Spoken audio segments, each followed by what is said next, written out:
Hey everyone, AquaTwist here.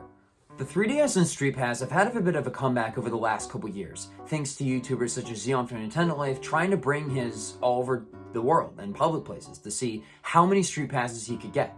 And I did a similar thing. So I brought my new 3DS to as many public places as I can, PAX East, PAX West, and Shine to see how many could I get this year. And I got a lot more than I expected. So in this video, I'm going to talk about the journey of that, where I got StreetPasses, where I tried to get StreetPasses and I couldn't, and the accomplishments that I got in StreetPass itself. So without further ado, let's begin. So to begin my journey, let's talk about New Year's Day, the very first day of 2023. I was over a friend's house. I know that he has a 3DS and he would be interested in doing a Street Pass, and I asked and he was like, sure. So we Street Passed and boom, it worked out. So massive shout out to 99 Dash, who is a really cool Twitch streamer and sim race enthusiast. Not only was this a great start to the Street Pass journey, but since then we have Street Passed a total of 5 times. That's insane. Now, this was a pretty solid start, I'd say, but I didn't really get many other Street Passes for a bit after that, until end of March with PAX East 2023. This was one of the best events that happened this year, just for a lot of reasons. I talked about it in a video before, but in terms of Street Passes, I'd say this is where I really started to get a lot more than I expected, to be honest. So at PAX East 2023, I got a total of 88 across all 3 days I went. Yeah, I know I had a 4-day badge, but I wasn't able to go all 4 days, but that's okay. And another cool thing is I actually beat Find Me for the first time. Finally, after having a 3DS for God knows how long, I was finally able to beat it for the first time with the help of Street Passes. So thank you to everyone who helped me did that. That was pretty cool. Then after PAX East, I was trying to keep the momentum high and seeing, okay, how many Street Passes can I get? I'm gonna bring it as many places as I can go. Brought to work a lot, and I worked at an electronics store, and no, it's not GameStop, but I actually got one, and that's crazy. You would think that like at this particular store that no one would really bring the 3DS, but surprisingly, yeah, they did. I just pulled it out of my pocket one time, and I'm like, oh, that's a Street Pass, cool. But that was the only time I was able to get it at that particular moment, but that's okay. I got a few from visiting some friends at their local college, which is pretty cool, doing some Smash tournaments, and bam, another couple Street Passes. Sweet. And from then on there, I didn't really get many for the next few months, you know. Spring rolls around, Tears of the Kingdom comes out, everyone's playing that. It's like, okay, maybe I'll take a break from Street Pass for a bit. Then, over the summer, Street Pass picked up back again. I got invited to a open house in New York City, and you know what that means. I gotta get a Street Pass and go to the Nintendo New York store. And that's exactly what I did. I went to the Nintendo New York store and brought my 3DS, and oh my god, someone actually did bring theirs. Now, it was only one person. I was kind of hoping that there would be more people bringing the 3DSs, but it was still rad nonetheless. I did have one of my friends help me. I was like, hey, like, I know you have a 3DS still working, you want to help me Street Pass? And he's like, sure. So massive shout out to Steven. He helped me do some Street Passing. He also tagged with me a lot, which is pretty cool because we hunted a lot. But anyway, I worked in the city for a little summer program, and there I brought my 3DS. Great, you know, just showing people like face raiders and AR games and what this awesome technology is about and how underrated it is. And lo and behold, you come home from work that day and oh my god, I got a Street Pass. That's pretty rad. And then I had another bump of Street Passes, this time at Shine 2023. For those who don't know, Shine was a really huge and nice New England Smash major. And unfortunately, it shut down this year. But I managed to go because I'd never been before, and I'm like, you know what? Yeah, people probably want to play Smash 3DS. They'll probably bring the 3DS. And I was right. Not counting 99 Dash, who once again I Street Pass with, I got at least 4 of the people to Street Pass with. One of them was my old college buddy. Massive shout out to Spencer. You know who you are. That was pretty rad. I actually met this guy named Santi. I don't know if I'm pronouncing that right. Where I should have asked what their YouTube was because I know they're doing a vlog of Shine. But when I heard them in the audience, like during grand finals, being like, who here wants a Street Pass? And I jumped up. I was so happy being like, yes! Let's do it. And then we got a really cool photo, one of the funniest but also best ones of the journey. I'll put it on screen. So with that all being said, Shine was the last big event of the summer where I could have gotten all my Street Passes. Now, up until this point, there were a few times where I tried to get Street Passes, but I couldn't. I brought it to like the Super Mario Brothers movie premiere, didn't get a Street Pass. I just tried and tried and tried, And I didn't. And I was starting to just give up. You know, I only brought it to like events where I knew I was guaranteed to get street passes. And a lot of things changed when I brought my 3DS to PAX West 2023. Wow, that was a great time. That was probably the best event of this year, if not for the last 5 or so years for me. That was awesome. There are 2 events in particular that I got all the street passes at before, but to go in order in terms of the experience, I went all 4 days, so I was guaranteed to get more street passes before. The fact that I got over 100 more than PAX East, that's insane. At the start of PAX West, I went to Reggie's own panel, which that was awesome to see.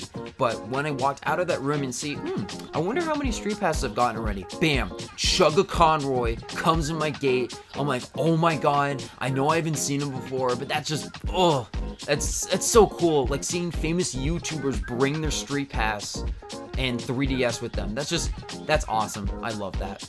Next up that day, I went to the Completionist Legacy live show. Now, I know a lot's happened with him recently. It's very unfortunate. I'm not going to dive into the drama and details, and I'm not happy about that, I'll admit. But at the time, it was a decent event. I got 7 street passes from there where I just met up with random people, chatting before the event, and I also noticed it's like, oh, I wonder how many people brought their 3DSs because they're at PAX or because they're just in the area and went to the live show, because not everyone there obviously went to PAX. Not only was it a fun event, but I also got to meet some cool YouTubers like Pro Jerry and Peanut Butter Gamer, so that was cool seeing them for the first time. Then, Saturday rolls around, a lot of people show up, it's congested, it's like a friggin' zoo.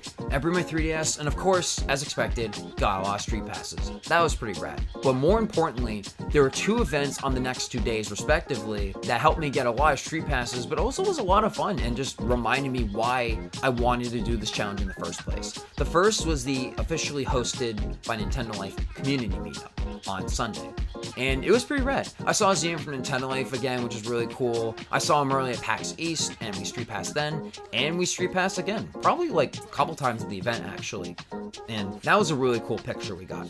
More importantly, I probably got at least like 100 street passes from that event alone. There were so many people in that room, it was insane. I even saw a cosplay of Shulk from Future Connected, which that was cool, especially since I really love the Xenoblade series. And at this point in time, I've been slowly building up my puzzle piece collection. I never really used my 3DS and Street Pass much growing up, and because of that, I missed out on a lot of puzzle pieces, but this was my chance to be like, no, if there's going to be a lot of people bringing the 3DS, I have to complete my puzzle piece collection. And I was almost there, but there was one final stop before then, the Find Me Adventure Starring You panel.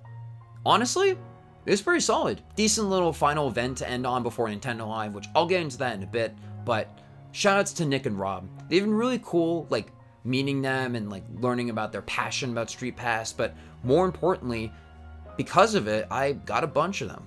And also, it was just cool, like, seeing my me up on the screen as they're playing Find Me and just doing, like, a live run in front of people. That was cool. They also performed the cover of Street Pass Love, that old song from years ago. That was, a little cheesy, corny, but in a good way. I liked it. I'm really hoping they get to do a Find Me 2 panel at PAX East next year, but we'll have to wait and see. And then, before you know it, before I went to the hotel and Nintendo Live and all that, I did it.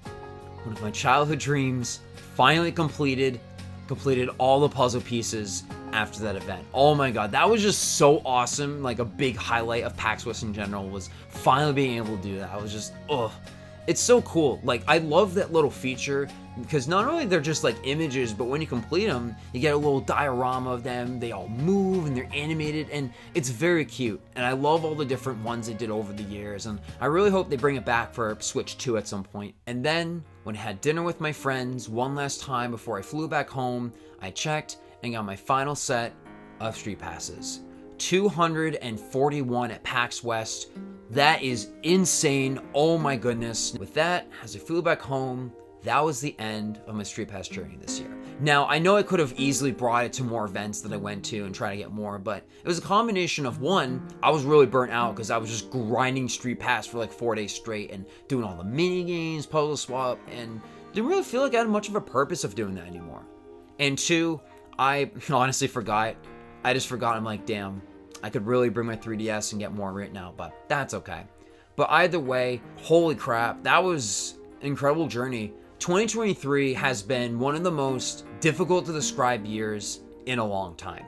A lot of good and bad happened in my personal life as well as in gaming, but in terms of the 3DS, I couldn't be happier, especially compared to when I was using StreetPass back in the heyday, because I didn't bring it to PAX, but now I actually did, two in fact, and because of that, I got 300 of those StreetPasses alone from those events. I do want to beat Battleground Z, and I do really want to beat Find Me 2, especially with how close I am, but with how difficult it is to get past a certain point I'm at, I'm going to wait until PAX East in 2024. With that said, let's do some totaling. So in terms of StreetPasses I got just miscellaneously, like from hanging out with friends, going to New York City, Boston, stuff like that, I got around 9 StreetPasses. From Shine, I got 5. From PAX East, 88, and PAX West, 241. And that totals up to 343 StreetPasses. Whoo! That's a lot. I mean, am I going to get that much next year? Probably not. I mean, I don't know if I'm going to PAX West again, so that alone will make it so I'll get less, but you never know. I'm really hoping that this experience inspires you to bring your 3DS and keep StreetPass alive. I definitely want to see a renaissance of this, and I'm really hoping Switch 2 has something similar. Like, I would imagine, like, if the Switch had StreetPass, like, not even the sequel, but the original, I probably would have thousands with how many hours I spent on it, how much, like, I've brought it to, like, public places, the train, restaurants, you name it. Like, the sky's the limit with how many StreetPasses people can get nowadays. There's probably a lot of reasons of, like, why Nintendo hasn't brought that back, but I'm a supporter for it. I mean, yeah, it's a cute little niche thing that was a pastime, but I think it brings people together. There's a reason for you to bring your Switch in public. It's like, why would I just bring it out instead of just playing a game? In this age of like social media and isolation and all that stuff, StreetPass reminds of the rewards of connecting with others and benefiting from that. And again, really hoping to see that in the future, whether if it's Switch 2, Switch 3, or another Nintendo system in general. And with that said, thanks for watching. A massive shout out to, once again, 99dash, the Gaming Otter, aka Nick, and his brother Rob, Xeon Dude for inspiring this whole challenge, and all the YouTubers and friends I've met along the way. If you like this video, be sure to subscribe, like the video, and ring the bell if you want to get updates on any future videos. I'll see y'all later. Bye.